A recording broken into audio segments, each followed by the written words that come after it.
célébrons ce jour le 4e dimanche après la Trinité. Notre célébration est couplée à la célébration du baptême enfant.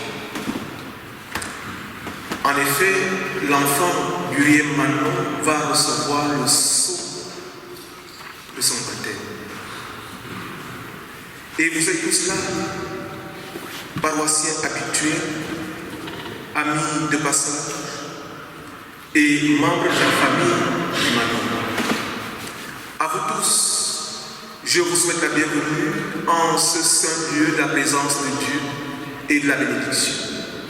Je vous accueille avec joie, avec amour, avec enthousiasme, et que la grâce, la miséricorde et la paix vous soient données de la part de Dieu le Père, de Jésus-Christ le Fils du Père, et l'Esprit Saint, notre consolateur, dans la vérité et dans l'amour. Amen. Faisons monter vers le Père des miséricordes le cri de notre adoration et de notre prière. L'Éternel est ma lumière et mon salut. De qui aurais-je crainte? L'Éternel est le soutien de ma vie. De qui aurais-je peur? Je demande à l'Éternel une chose que je désire ardemment. Je voudrais habiter toute ma vie dans la maison de l'Éternel pour contempler la magnificence de l'Éternel et pour admirer son temple. Car il me protégera dans son tabernacle au jour du malheur. Il me cachera sous l'abri de sa tente. Il m'élèvera sur un rocher. Éternel, enseigne-moi ta voie. Conduis-moi dans le sentier de la droiture. Espère en l'Éternel. Fortifie-toi et que ton cœur s'affermisse. Espère en l'Éternel. Bien-aimés, je vous prie de vous lever face à un tel Dieu pour continuer avec notre prière et notre adoration lorsque nous allons chanter ensemble le cantique 277. À Dieu soit la gloire. Amen.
Dieu notre Père, en Jésus-Christ, nous recevons ton amour et ton pardon.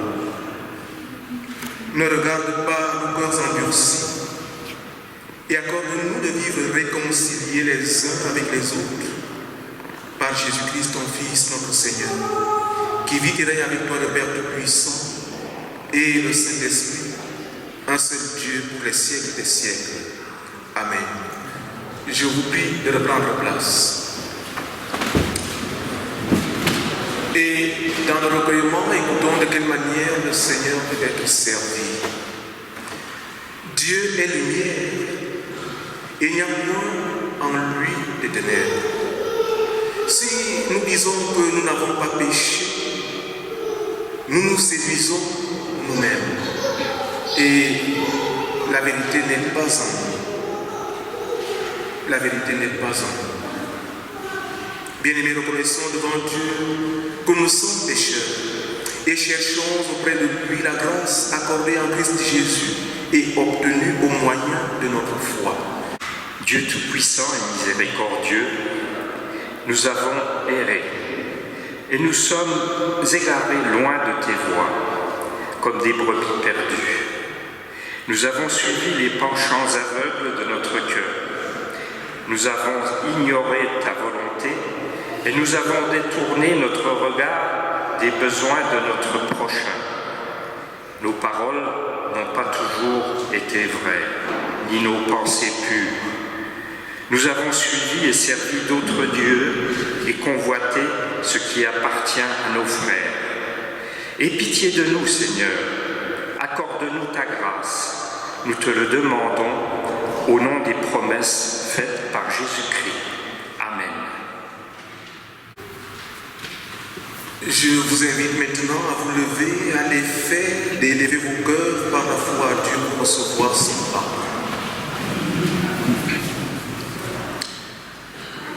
C'est une parole certaine et entièrement digne d'être reçue avec entière confiance que Jésus-Christ est venu dans ce monde pour sauver tous les pécheurs, dont je suis le premier.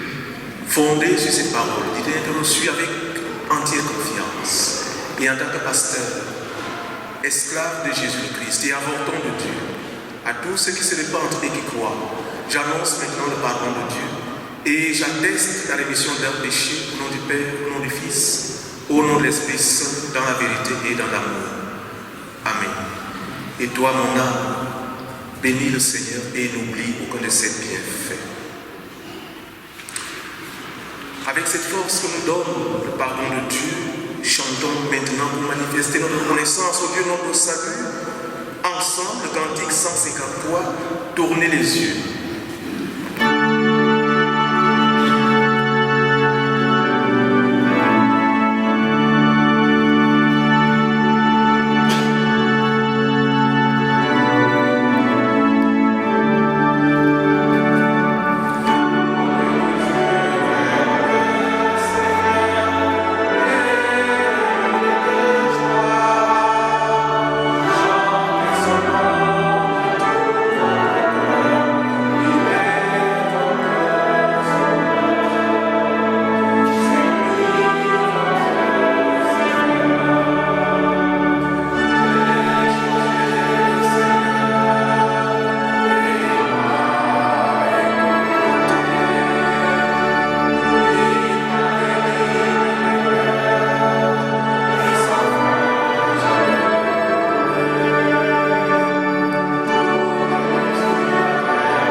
chère famille ici rassemblée, pour répondre à l'amour de Dieu, vous avez demandé le baptême de Burier Manon.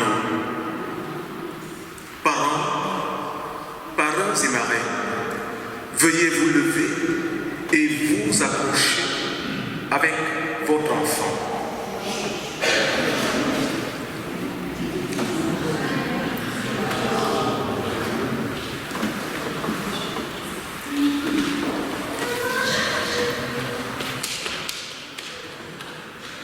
Recevez de la part de Dieu la grâce, la joie et la paix dans votre cœur et dans votre vie. Et que notre aide soit dans le nom du Seigneur qui a créé le ciel et la terre. Amen. L'Église qui vous entoure aujourd'hui, ici et maintenant, vous accorde son affection et en même temps elle est témoin du baptême de votre enfant. Elle va confesser sa foi avec vous. J'invite l'Église à bien vouloir se lever à l'effet de confesser sa foi ensemble avec la famille de Manon, telle qu'elle apparaît à l'écran. Je crois en Dieu, le Père Tout-Puissant, Créateur du ciel et de la terre. Je crois en Jésus-Christ, son Fils unique, notre Seigneur, qui a été conçu du Saint-Esprit et qui est né de la Vierge Marie. Il a souffert sous Ponce Pilate, il a été crucifié, il est mort, il a été enseveli, il est descendu aux enfers. Le troisième jour, il est ressuscité des morts, il est monté au ciel, il est assis à la droite de Dieu, le Père Tout-Puissant. Il viendra de là pour juger les vivants et les morts. Je crois au Saint-Esprit, la Sainte Église universelle, la communion des saints, la rémission des péchés, la résurrection de la chair et la vie éternelle. Amen. J'invite l'Église à prendre place et à la famille de remonter en chair avec Manon.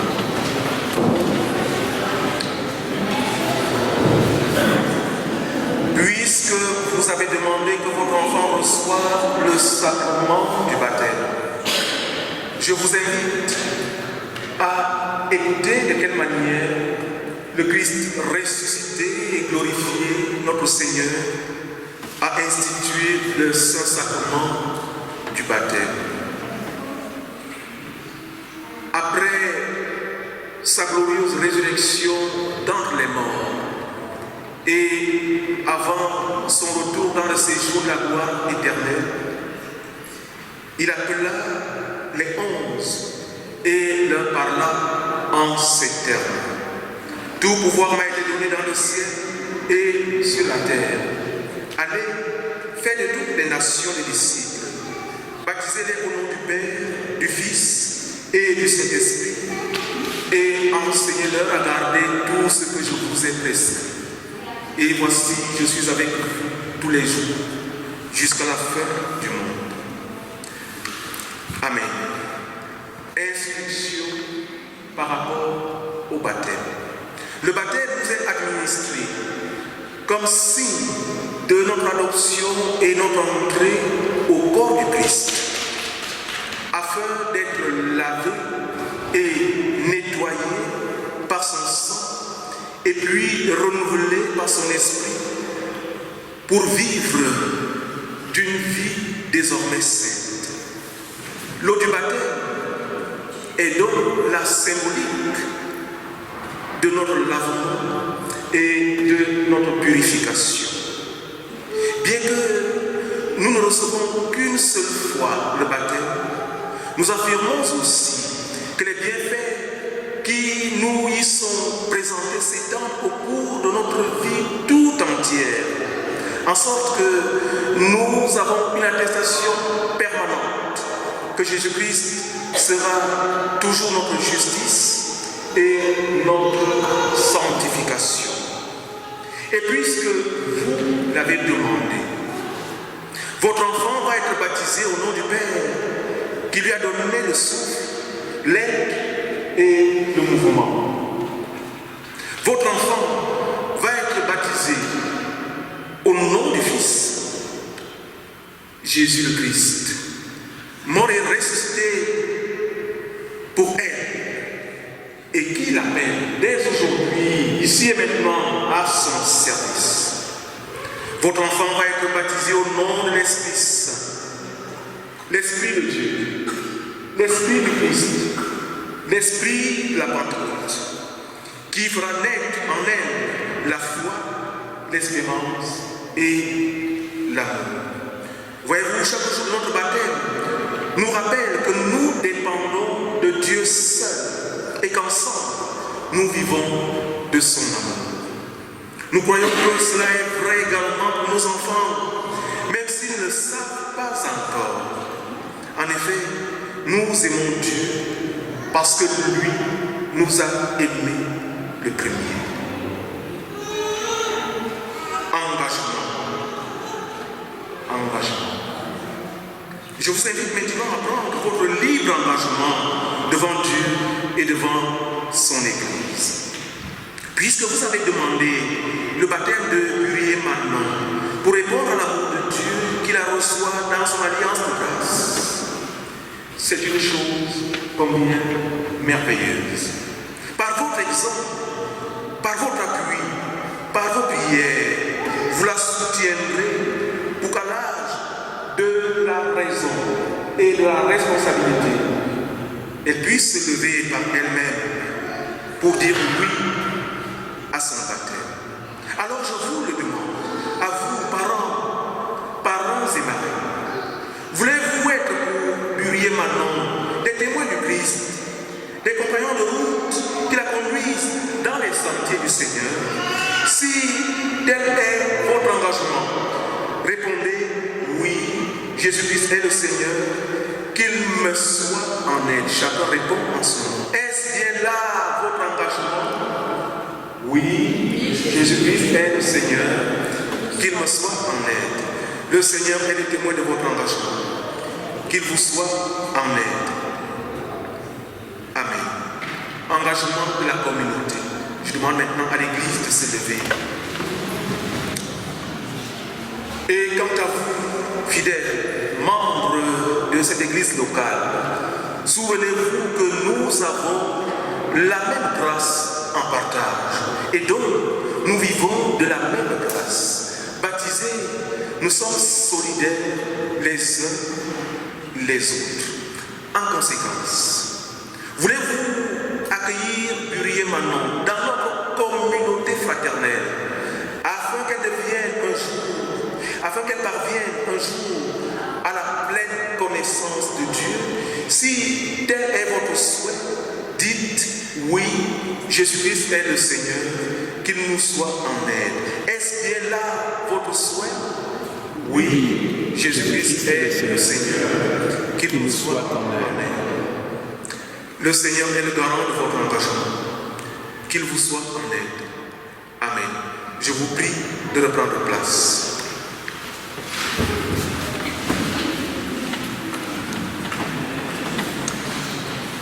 Prions le Seigneur. Dieu notre Père, nous te remercions de faire jaillir l'eau qui donne vie à ta création. Envoie maintenant ton Esprit Saint, afin que, par ta parole jointe à nous, Urié Manon naisse à la vie nouvelle en Jésus-Christ et ajoute-la à ton peuple. À toi la puissance et la gloire pour les siècles des siècles. Amen. Voulez-vous vous approcher avec votre enfant?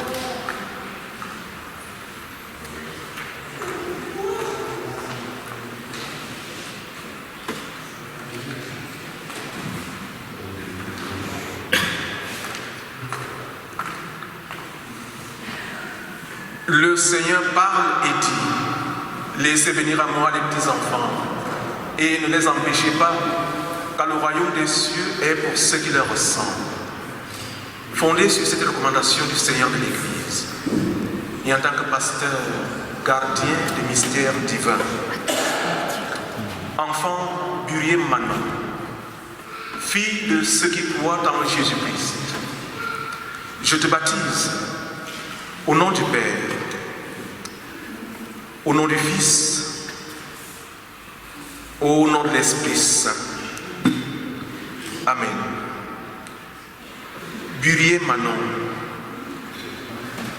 que Dieu le Père, qui t'a appelé à l'existence, te bénisse et te garde. Que Dieu le Fils, qui t'a racheté par sa mort, t'accorde sa paix. Que Dieu le Saint-Esprit, qui fera naître en toi la foi, ouvre maintenant ton esprit à toi, à l'amour de Dieu, à la connaissance de Dieu, à la sagesse de Dieu, à la paix de Dieu, et à l'âge, la raison et la responsabilité qu'il te donne de te lever par toi-même pour honorer le nom du Seigneur, à qui appartiennent le règne, la puissance et la gloire pour les siècles des siècles. Amen. Père, nous te disons notre joie et notre reconnaissance pour Burier Manon, qui vient de recevoir le sceau de ta grâce. Nous te prions pour elle et pour sa famille tout entière. Nous te remercions pour notre baptême à nous et pour la fidélité de ton amour. Amen.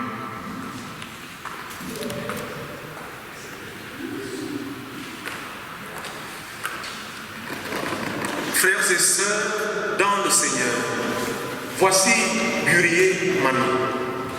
Par ce baptême, nous attestons qu'elle est devenue enfant de Dieu. Elle est ici chez elle et vous êtes sa famille spirituelle et donc sa famille selon l'Esprit. Vous lui accorderez ainsi qu'à sa famille selon la chair le soutien de votre prière, la prière de l'Église. Aucune contrainte ne la retiendra dans la communauté chrétienne. Et si elle vient à s'en séparer, vous affirmerez qu'elle est toujours et peut toujours y retrouver sa place. Vous serez ainsi pour elle des témoins de l'amour de Dieu. Ce sera notre joie qu'elle confesse un jour que Jésus-Christ est le Seigneur, à qui appartient le règne, la puissance et la gloire pour les siècles des siècles. Amen. À présent, la famille va présenter Burier Manon à la communauté le long de la nef.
écouter la lecture et la déclamation de ta parole.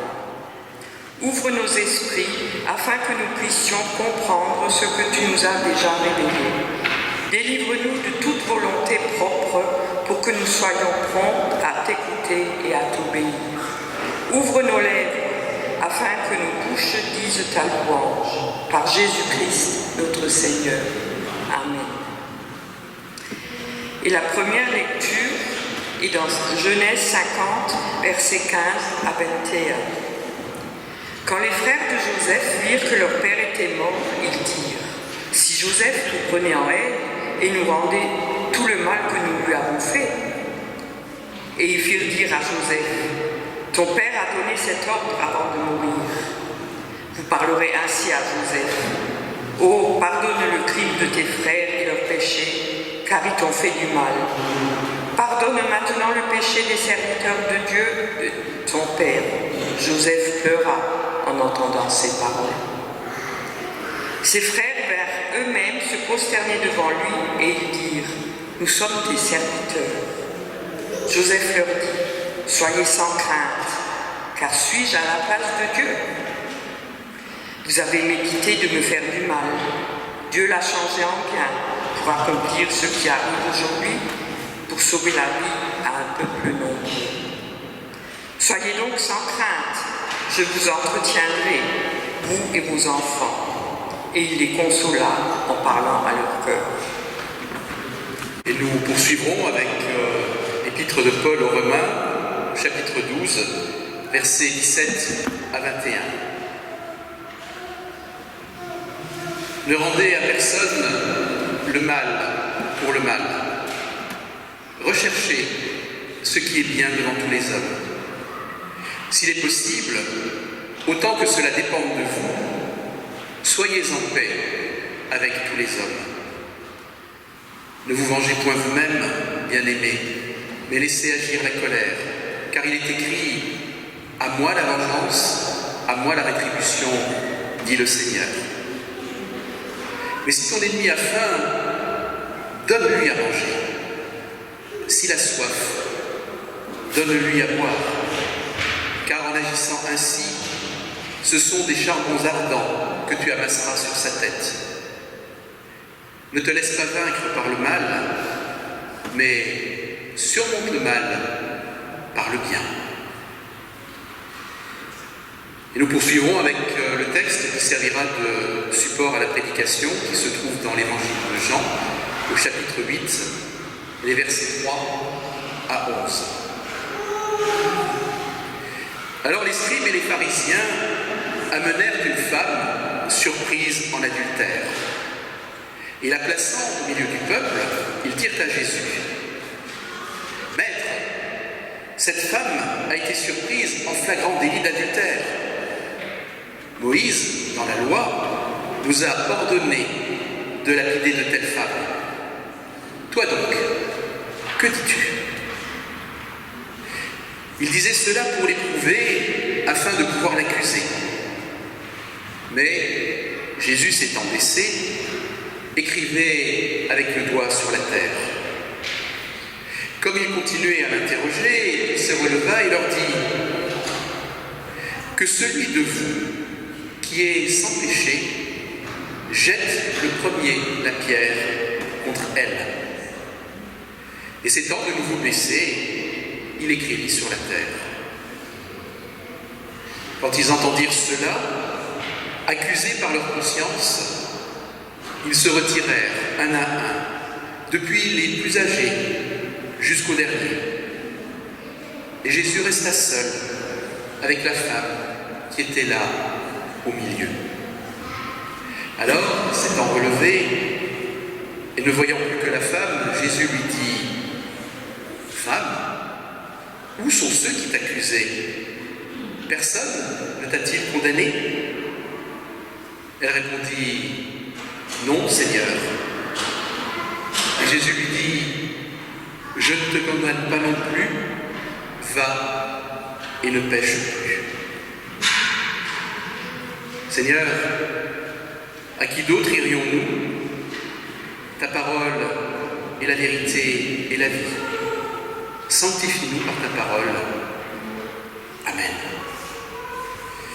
Je vous invite à poursuivre par le chant du cantique 239. Écoute, entends la voix de Dieu. Nous levons pour chanter.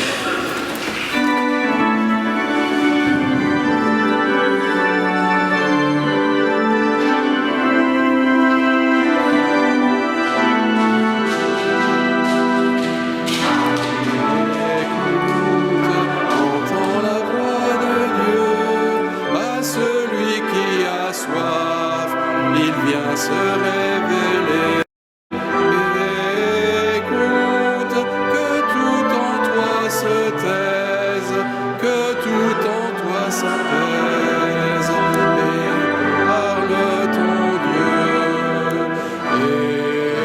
Écoute, laisse là ton souci, que se taisent les mots, que s'éloignent les cris.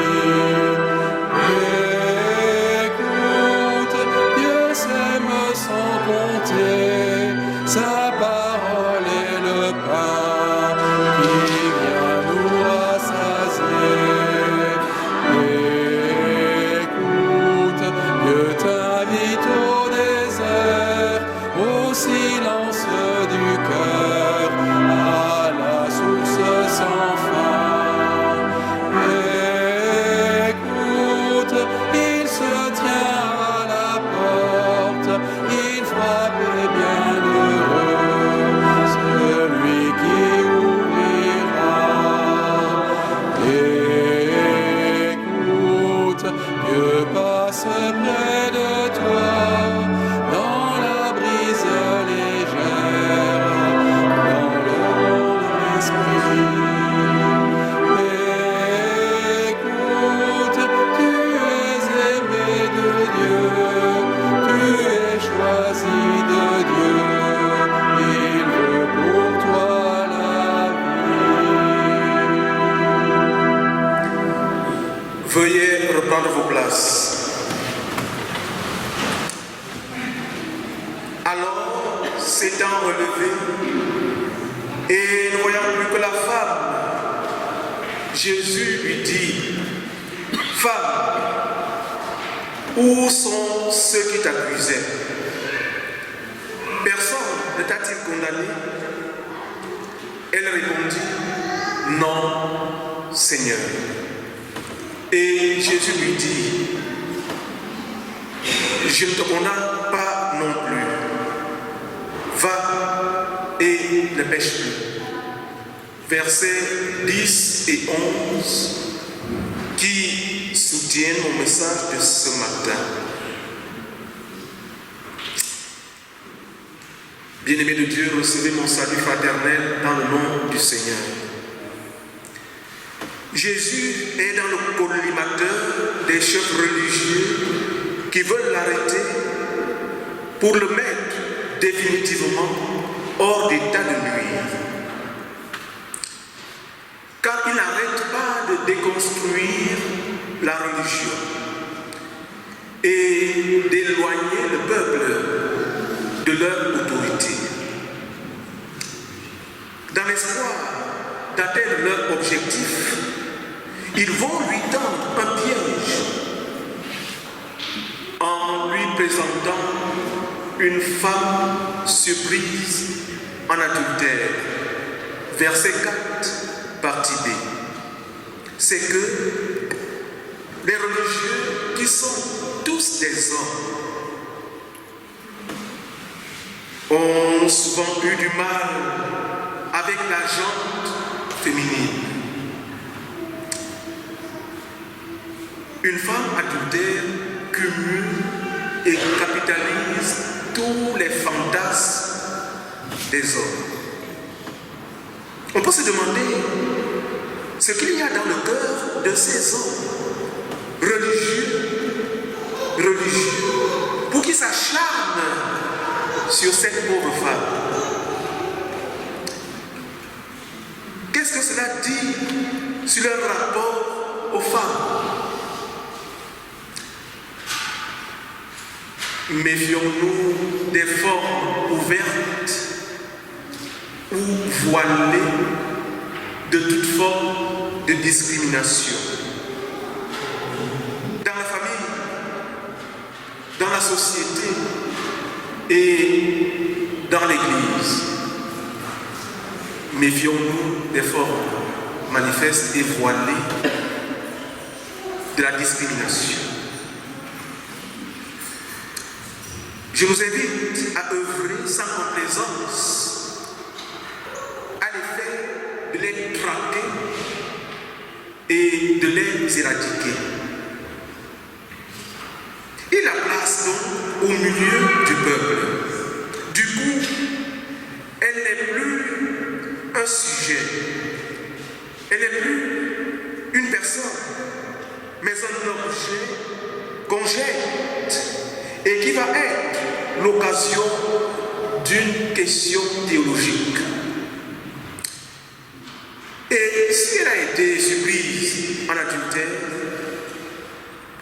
c'est qu'elle doit être peu vêtue ou alors à moitié vêtue, et ce qui ajoute encore à son humiliation.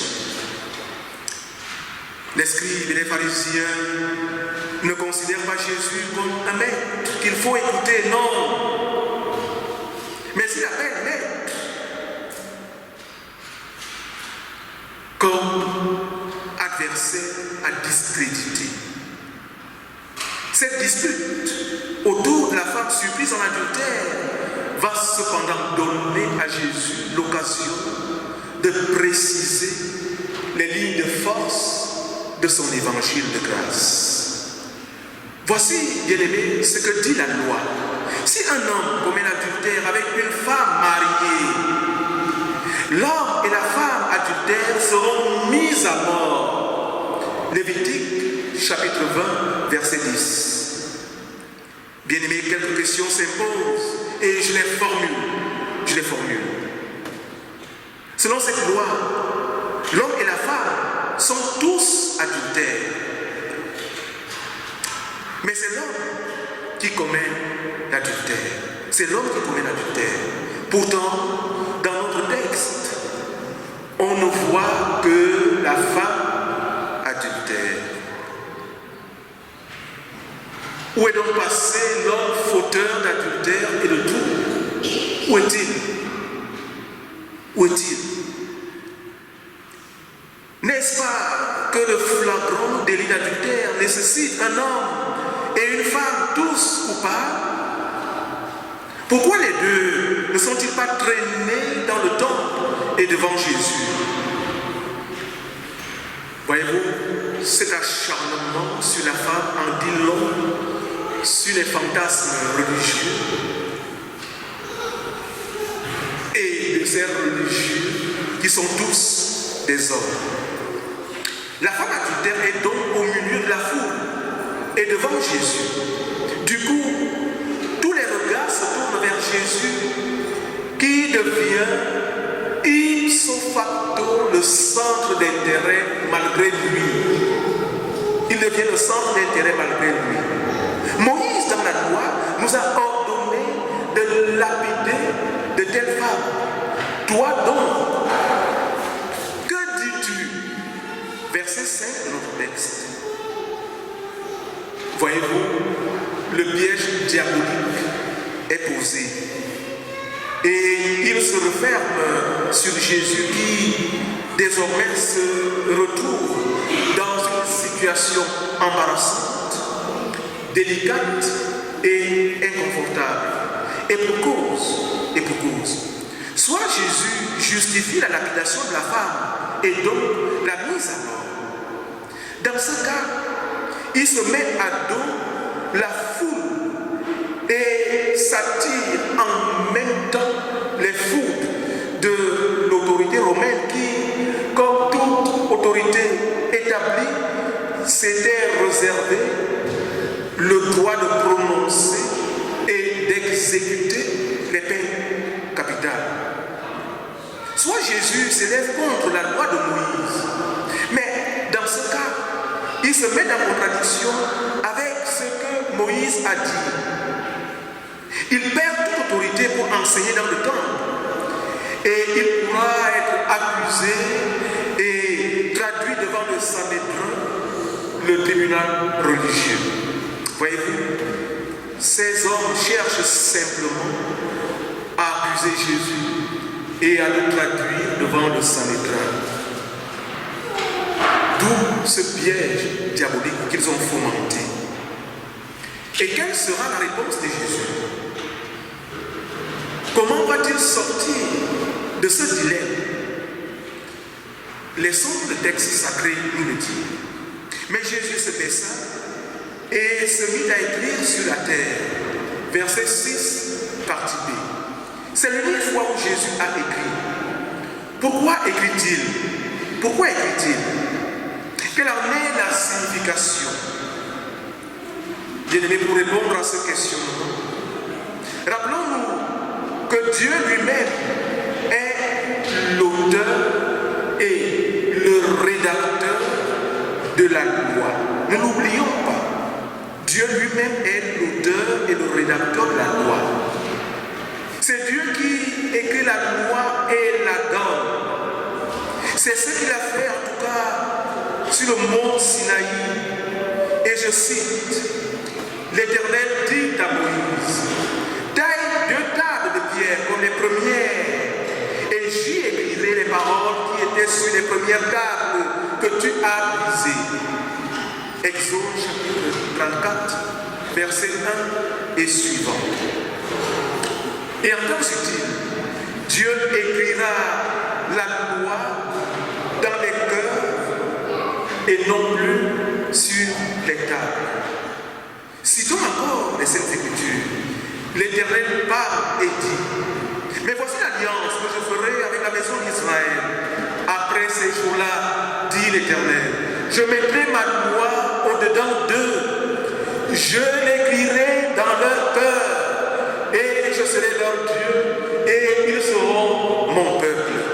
Jérémie chapitre 31, verset 33. Bien-aimés, nous pouvons dès lors comprendre que c'est Dieu lui-même qui écrit la loi. Et qu'en écrivant ici, Jésus rappelle ce que Dieu a fait. Il imite la gestuelle de Dieu. Inutile de chercher à comprendre ce que Jésus écrivait. Ce n'est pas important. Si c'était important, l'évangile allait révéler le contenu du texte de Jésus. Que non. C'est la gestuelle qui est importante et porteuse de sens.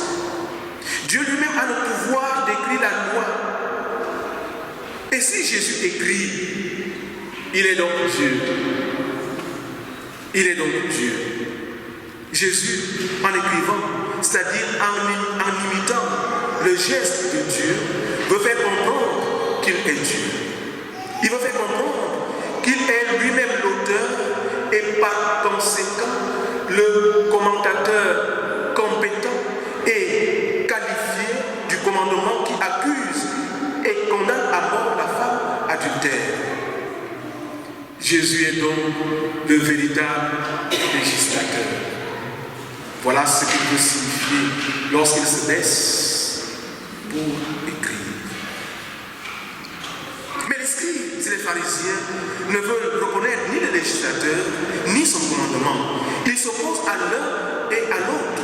Et ils insistent pour que Jésus se prononce. Verset 7. Alors Jésus, en tant qu'auteur et commentateur compétent de la loi, leur donne une consigne qui, pour eux, est également véritablement un piège.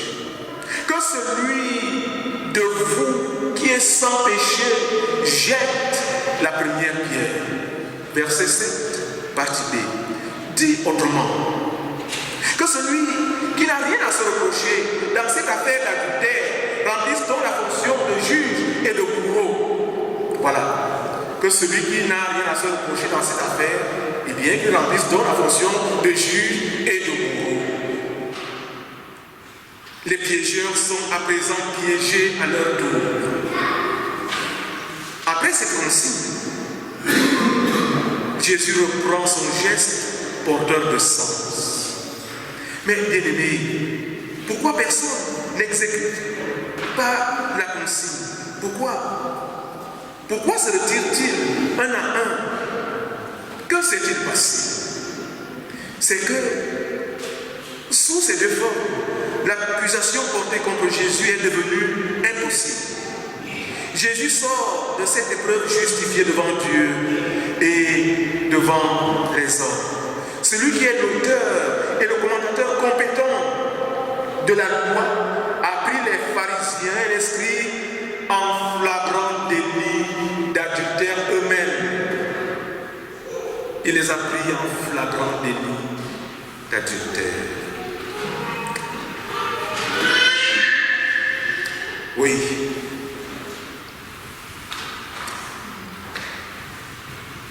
Et quelle que soit la forme que les pharisiens et les scribes vont prendre cette consigne, elle sera impossible.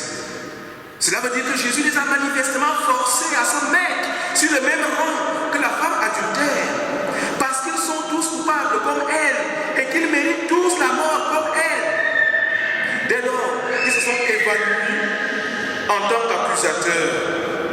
Et la suite c'est quoi? La voici. Jésus resta seul avec la femme qui était là. Verset 9.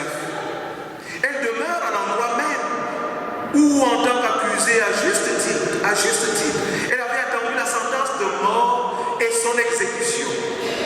Elle se retrouve seule avec Jésus, devant Jésus, et donc devant le tribunal de Jésus. Elle se retrouve seule devant le tribunal de Jésus. Voyez-vous, chacun de nous se retrouvera seul, comme cette femme, devant le tribunal de Jésus, lorsqu'il reviendra pour juger les vivants et les morts et pour rendre à chacun selon son ouvrage. Alors Jésus lui dit: Femme, où sont ceux qui t'accusaient? Personne ne t'a-t-il condamné?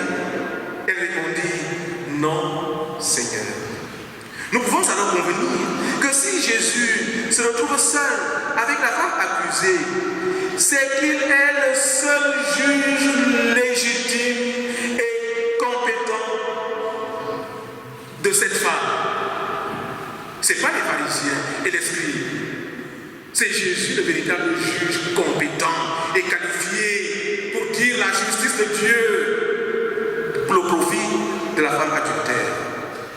Dit autrement, Jésus seul peut juger et condamner. Les pharisiens et les scribes ne sont pas habilités à rendre la justice de Dieu.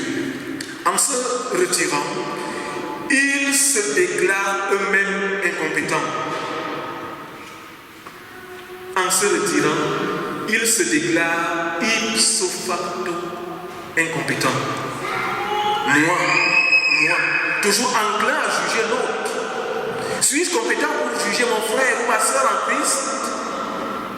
Suis-je compétent, moi, pour juger mon frère ou ma soeur en Christ?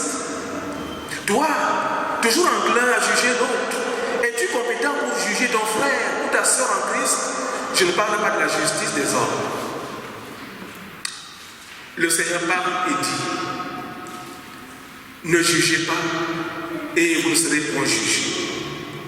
À présent, nous sommes curieux d'entendre la sentence ou le verdict de Jésus, le seul juge compétent appelé à juger la femme adultère. Nous voulons entendre la sentence de Jésus pour notre gouvernance spirituelle. Nous voulons entendre le verdict du seul juge compétent et qualifié pour rendre la justice de Dieu. Ce juge compétent parle et dit: je ne te condamne pas non plus, va et ne pêche plus. Verset 11, partie B. Frères et sœurs dans le Seigneur, à partir de cette analyse, je nous propose le thème de méditation suivant: va et ne pêche plus. Va et ne pêche plus. Nous pouvons donc affirmer que le verdict de Jésus est un verdict d'acquittement. Un verdict d'acquittement. De même, les pharisiens et les scribes, en se retirant, prononcent contre leur gré un verdict d'acquittement. C'est précisément la loi dont Jésus est l'auteur et le commentateur compétent qui exige ici un verdict d'acquittement. Que dit cette loi? Elle ne dit pas que la femme adultère n'a pas péché, non. Elle ne dit pas qu'elle n'est pas coupable, non. Mais cette loi dit que la condamnation à mort qu'a méritée cette femme a déjà été portée par un autre. La condamnation qu'a méritée la femme a déjà été portée par un autre. Un autre qui pourtant n'a pas péché. Lui, cet autre a pris cette condamnation en lieu et place de la femme adultère. Cet autre va mourir en lieu et place de la femme adultère pour que par sa mort, la femme adultère ait la vie. Cet autre va donner sa vie pour que la femme adultère ait la vie. La prophétie dit ceci. Mais il était blessé pour nos péchés, brisé pour nos iniquités. Le châtiment qui nous donne la paix est tombé sur lui, et c'est par cette meurtrissure que nous sommes guéris. Ésaïe 53, verset 5. Il est donc inutile de condamner la femme adultère. C'est vraiment inutile. Ça ne vaut plus la peine de la condamner, car quelqu'un d'autre a été condamné à sa place. C'est quelqu'un d'autre. C'est Jésus le Christ, le crucifié de Golgotha, le ressuscité du dimanche matin. Voilà celui qui a pris sur lui le forfait de la femme adultère. Inutile de la condamner, inutile de la lapider, car Jésus va mourir à sa place. Bien-aimé, Jésus sauve la pécheresse de la condamnation et de la mort par l'habitation. Il est donc le sauveur de la femme adultère. L'affaire de la femme adultère est classée définitivement. Et si nous sommes également des pécheurs comme cette femme adultère, c'est que la condamnation que nous méritions a été prise par un autre, Jésus. Car la femme adultère, c'est la figure du pécheur. Notre affaire à nous est également classée. Parce qu'un verdict déjà exécuté ne peut l'être encore. Ce serait non seulement inutile, mais une injustice. Affaire classée. Comment Jésus commanderait-il encore la femme adultère alors qu'il a pris sur lui la faute de cette femme? Jésus est la seule loi de grâce du seul vrai Dieu. C'est par cette grâce que nous sommes sauvés gratuitement. Gratuitement. Frères et sœurs dans le Seigneur, pour conclure, les pharisiens et les scribes refusent de se reconnaître coupables et se retirent jusqu'au dernier. Voilà le mal dans nos amitiés. Voilà le mal dans nos foyers. Voilà le mal dans l'Église. Voilà le mal dans la société tout entière. Refuser de se reconnaître coupable, quand même les faits sont établis et sont accusateurs.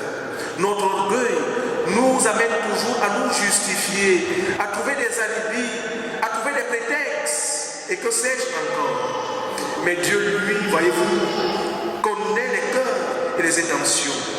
Il nous jugera selon nos œuvres. Et chacun, comme la femme adultère, se retrouvera un jour seul et face à face avec Jésus, le seul juge compétent et qualifié pour rendre la justice de Dieu. Bien-aimés, c'est dans le temps de grâce que le Seigneur laisse à chacun de nous, pour que chacun de nous puisse préparer sa défense pendant qu'il est temps. Et la vraie et la bonne défense se trouve auprès de celui qui n'a pas jugé et condamné la femme adultère. Les pharisiens et les scribes ont perdu l'opportunité de se faire pardonner leurs péchés. Quant à toi, profite de la rencontre avec Jésus en ce jour, ici et maintenant. Confesse tes fautes, répands-toi, puis va et ne pêche plus. Alors Jésus s'étant relevé et ne voyant plus que la femme, lui dit: Femme, où sont ceux qui t'accusaient? Personne ne t'a-t-il condamné? Elle répondit: Non, Seigneur. Et Jésus lui dit: Je ne te condamne pas non plus. Va et ne pêche plus. Amen.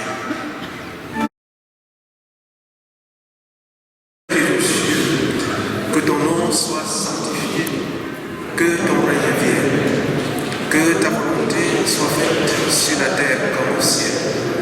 Donne-nous aujourd'hui notre pain de ce jour. Pardonne-nous nos offenses, comme nous pardonnons aussi à ceux qui nous ont offensés.